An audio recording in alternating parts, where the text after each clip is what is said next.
Si c'est des expériences, il y en a.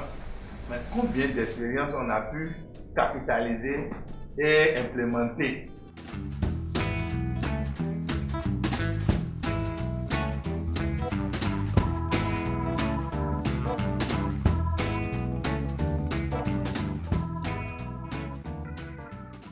Les zones sanitaires qui ont essayé de travailler sur le PIC pour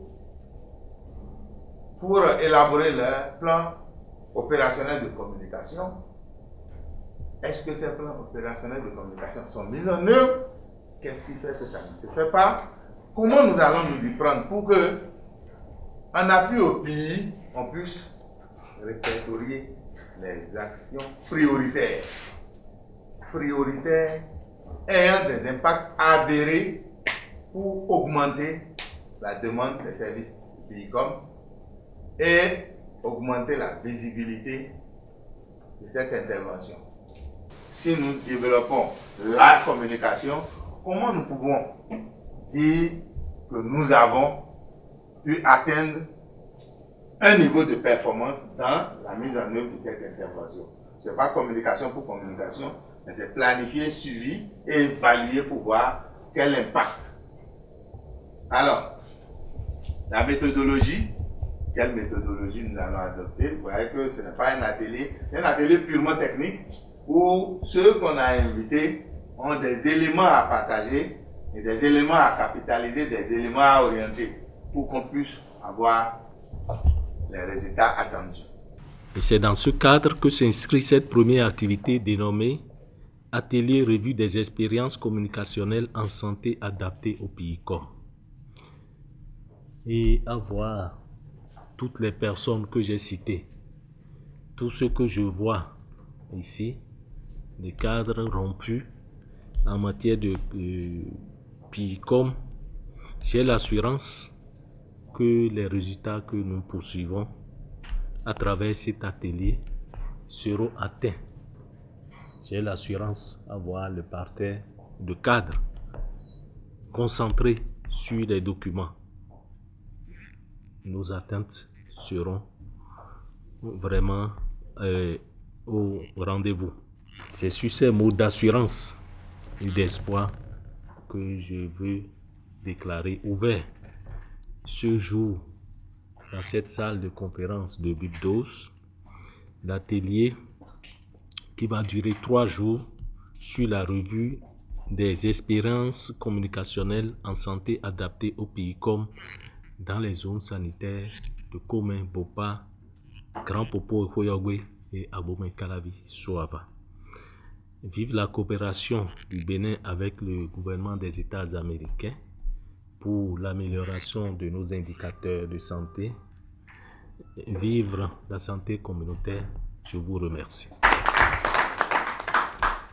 Lorsque le pays s'est vu confronté à une accélération de la prise des zones des 4 et 5, il a été organisé donc le fameux forum sur la santé communautaire en novembre 2013. Et c'est de là que la formalisation de la santé communautaire a réellement commencé au Bénin. Et ce forum avait donc décrété qu'il fallait pour réellement cadrer la mise en œuvre des interventions que le Bénin dispose d'une politique nationale de santé communautaire. Et donc, les différents partenaires qui appuyaient le secteur se sont mis ensemble avec l'État et ils ont pu mettre tout en œuvre pour que nous puissions disposer donc de cette politique de santé communautaire qui a été validée le 30 juillet 2015 à l'Infosec de Cotonou. Au cours de la validation, ils ont estimé que la politique ne suffisait plus pour cadrer, donc il fallait encore d'autres éléments.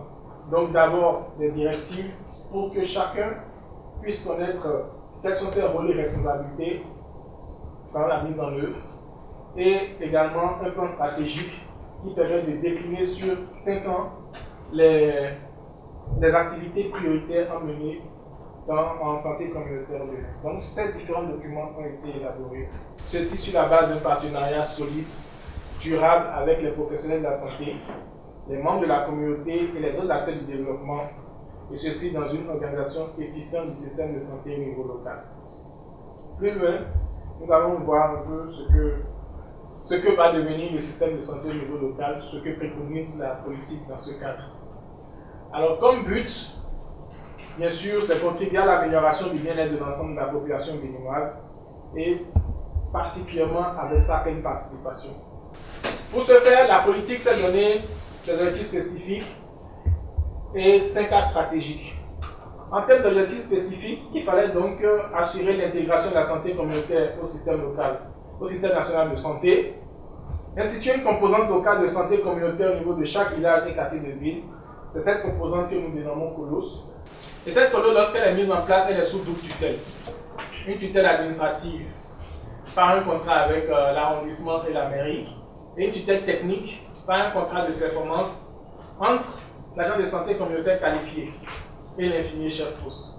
Il faut que la mairie mette en place une unité d'appui à la santé communautaire qui soit composée du maire, du point focal de santé communautaire de la mairie, du médecin-chef de la commune, du responsable de développement rural, du responsable du centre de promotion, sociale et du responsable du centre de santé. Les derniers éléments dont je vais parler, c'est le plan stratégique santé communautaire 2017-2021 qui a été élaboré en tenant compte des 2 premiers documents, donc la politique et les directives. Ce qui fait donc que son but, c'est bien sûr contribuer aux objectifs de développement durable, notamment donc l'ODD 3, qui demande de donner aux individus les moyens de vivre une vie saine et promouvoir le bien-être à tous les âges.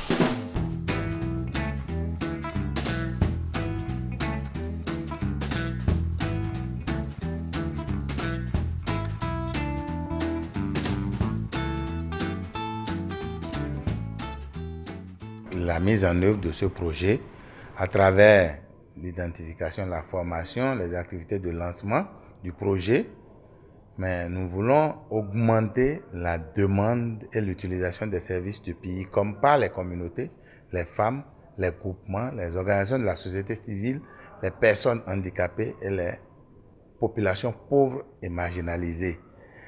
Il fallait régler le problème de l'équité sociale par rapport à la mise en œuvre de cette intervention. Et le volet communication est resté jusque-là comme un volet non encore bien développé. Et c'est pour cela que nous voulons booster ce volet à travers cet atelier de ce jour. Nous avons élaboré le plan stratégique d'intervention communautaire pour les 5 communes. Nous appelons ça PESIC. Et ce PESIC contient des activités de prévention et de promotion. Les attentes, c'est qu'on augmente la demande et qu'on assure la pérennisation des acquis. Parce que quand le partenaire va se retirer, il faut que les zones sanitaires et les communes, les mairies, jouent leur rôle en termes de pérennisation des acquis du projet pour qu'on ne dise pas que dès le départ du partenaire, le projet s'estompe.